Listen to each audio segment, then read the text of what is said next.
मित्रों प्रणाम। जब आगे का रास्ता सुझाई नहीं देता है, जब सब मार्ग बंद हो जाते हैं, फिर भी भारतीय विद्याओं में आगे का मार्ग होता है।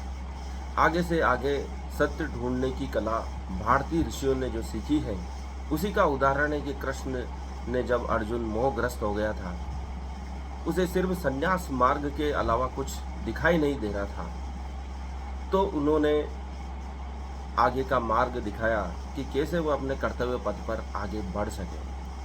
आगे जाने का रास्ता बिल्कुल नहीं दिखाई दे रहा था। भारतीय विद्याओं में आगे जाने का रास्ता है। अर्जुन जब मोह से अटक गया और भटक गया, संन्यास की ओर बढ़ने लगता है, तो कृष्ण ने कहा कि और भी मार्ग है, सोच विचार के, चिंतन के, दर्शन के, दृष्टि के। उसके दिमाग के पट खोल दिए गए कृष्ण द्वारा। उन्नति के मार्ग कृष्ण ने जो अर्जुन को दिखाए, उसके द्वारा ही वह युद्ध कर सका। कृष्ण अर्जुन को कहते हैं, ये तेरी उन्नति का अंतिम मार्ग नहीं है संन्यास, और भी मार्ग हैं जिसके लिए कृष्ण ने गीता सुनाई। ज्ञान योग, कर्म योग, भक्ति योग, सभी प्रकार के मार्गों से, सांख्य योग आदि से कृष्ण ने अर्जुन को समझाया और दिखाया है कि विकास की ये जो यात्रा मोह पर आकर अटक गई है, उससे आगे भी मार्ग हैं, रास्ते हैं, ताकि तू रुके नहीं, भटके नहीं और अपनी जीवन यात्रा को आनंदपूर्वक आगे बढ़ा सकता है। हमारी ऋषियों ने चिंतन के द्वार आगे से आगे खोलने का प्रयास किया है। जब दुनिया स्वर्ग नरक पर ही अटक चुकी थी, तब हमारे ऋषि मुनियों ने मोक्ष तक का मार्ग खोजा। हो सकता है उससे भी आगे कोई मार्ग हो, स्थायी मंजिल हो, क्योंकि दुनिया जब स्वर्ग नरक पर अटक गई थी, तो भगवान महावीर, निर्वाण और भगवान बुद्ध ने मोक्ष का मार्ग ढूंढा कि ऐसी भी अवस्था है जहाँ सुख और दुख कुछ नहीं होता है। स्वर्ग में सुख होता है, नरक में दुख होता है, लेकिन जब हमारी आत्मा पूरी तरह मुक्त हो जाती है, तो उसे मोक्ष, निर्वाण, कैवल्य उपलब्ध हो जाता है, समाधि उपलब्ध हो जाती है। ये मार्ग खोजने के लिए कठोर श्रम किया गया, यूं ही प्राप्त नहीं हो जाती हैं मंजिलें, क्योंकि हमारे ऋषियों ने आध्यात्मिक स्तर पर जो उन्नति की है, वो पूरे विश्व में अतुलनीय है। इसमें सत्य को आगे से आगे ढूंढने का जो प्रयास किया गया है, वह कहीं और देखने को नहीं मिलता है। आध्यात्मिक ही नहीं, भौतिक उन्नति में भी भारत सर्वश्रेष्ठ था। सब विधाओं में संपूर्ण प्रयास किए गए ताकि भारत का चहुमुखी विकास हो। इसीलिए पूर्व काल को स्वर्णिम काल कहा गया है। कृष्ण ने कहा, यह यात्रा तुम्हारी है, युद्ध तुम्हें ही करना होगा, मैं सिर्फ रास्ता दिखा सकता हूँ। क्योंकि यह जो विकास की यात्रा है, तुम्हारे स्वयं की है, तुम्हारा ही विकास हो रहा है, किसी और से तुलना करने की आवश्यकता नहीं है।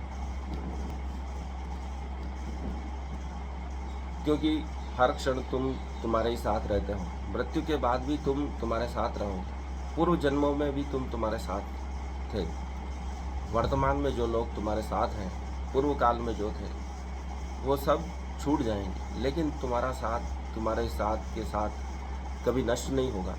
इसलिए स्वयं का विकास करो, किसी से तुलना मत करो, न ही द्वेष करो, तो तुम उन्नति को प्राप्त होगे, सफलता को प्राप्त होगे।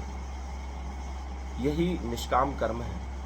यदि हम दूसरों से तुलना करते हैं, तो उसी क्षण दुखी हो जाते हैं। तुम सदा दुखी रहोगे यदि दूसरों से तुलना करोगे।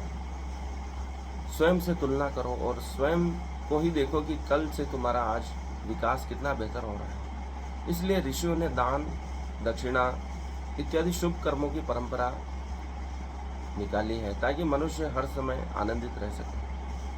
कुछ भी नहीं करने के योग्य हो तो भी वह मीठे वचन बोलकर दूसरों को सुखी कर सकता है, आनंदित कर सकता है। यह भी पुण्य है। यदि हम प्रतिदिन कोई सकारात्मक कार्य करते हैं, तभी हमारी उन्नति होती है, हम आनंदित रह सकते हैं। जब दूसरे सुखी होंगे, तभी हम खुश रह सकते हैं। कुछ नया करते हैं तब हम खुश रह सकते हैं। इसलिए प्रतिदिन कुछ रचनात्मक कार्य करना चाहिए, नया कार्य करना चाहिए, ताकि हम प्रसन्न रह सकें, आनंदित रह सकें। कृष्ण ने अर्जुन से कहा, अज्ञानी वह है जिसमें श्रद्धा भाव नहीं है, वह हमेशा संशय युक्त रहता है। इसका न तो इस लोक में सुख मिलता है और न ही परलोक में उसे सुख मिलता है। भीतर के मुनि को जगाने के लिए कृष्ण कहते हैं, भीतर के मुनि को जगाने का तात्पर्य है कि वह स्वयं की उन्नति में अपना समय बिताए, स्वयं में ही रमा रहे, स्वयं से ही तुलना करें कि उसका विकास हो रहा है या नहीं हो रहा है। यदि स्वयं का विकास प्रतिक्षण हो रहा है तो वह कभी दुखी नहीं हो सकता है। हर क्षण कुछ सीखने का है। यदि आप प्रतिक्षण कुछ सीखते हैं तो आप आनंदित रह सकते हैं, अन्यथा आप हमेशा दुखी रहेंगे।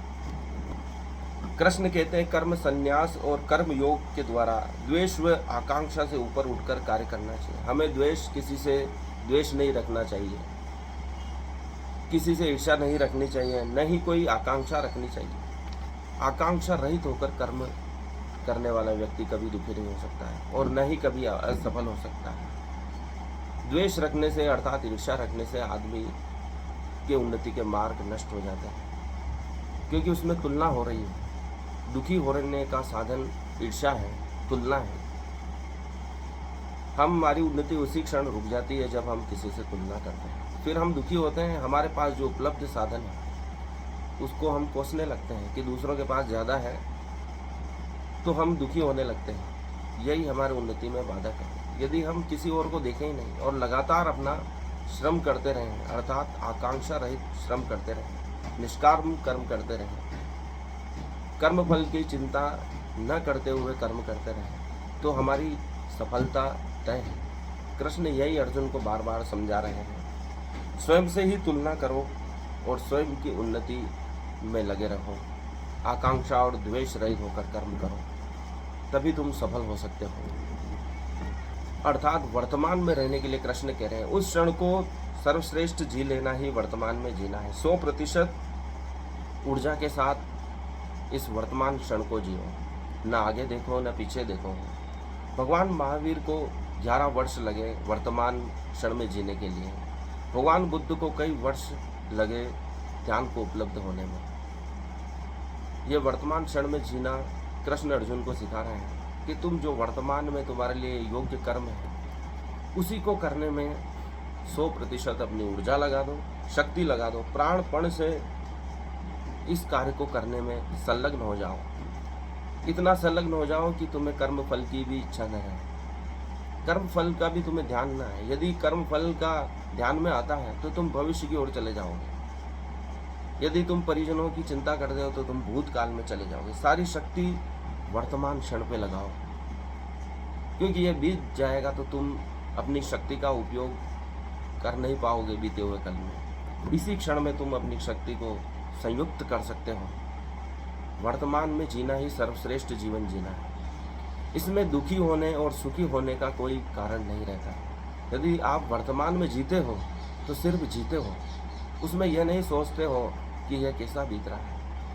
इसलिए ओशो ने भी कहा है कि वर्तमान क्षण को सिर्फ देखो, यह मत सोचो कि यह अच्छा है या बुरा है, इसमें सुख प्राप्त हो रहा है या दुख प्राप्त हो रहा है। सिर्फ उसको गुजरने दो, एक दृष्टा की भांति। जैसे हम थिएटर में एक फिल्म देखते हैं, थिएटर में नाटक देखते हैं, बाजार से गुजर जाते हैं, लेकिन बाजार की वस्तुओं से आकर्षित नहीं होते हैं, दुखी नहीं होते, सुखी होते हैं। बाजार से गुजरा हूँ लेकिन खरीदार नहीं हूँ। ये संसार ऐसा ही, ये बाजार है, सराय है, यहाँ से गुजर जाना है, लेकिन यहाँ खरीदारी मत करना। यही कृष्ण का अर्जुन से संदेश है कि तुम अपना कर्म करो, लेकिन यहाँ की चीज़ों से, यहाँ के लोगों से, यहाँ के वातावरण से, देश काल परिस्थिति से संयुक्त मत हो। विलग रहो, जैसे कमल कीचड़ से अलग रहता है, अपने ऊपर एक बूंद भी नहीं ठहरने देता, कीचड़ को छूने तक नहीं देता। संसार से ऐसे ही गुजर जाता है। आज के लिए इतना ही। धन्यवाद मुझे सुनने के लिए, हार्दिक आभार। इस वीडियो को लाइक करें, चैनल को सब्सक्राइब करें, अधिक से अधिक शेयर करें।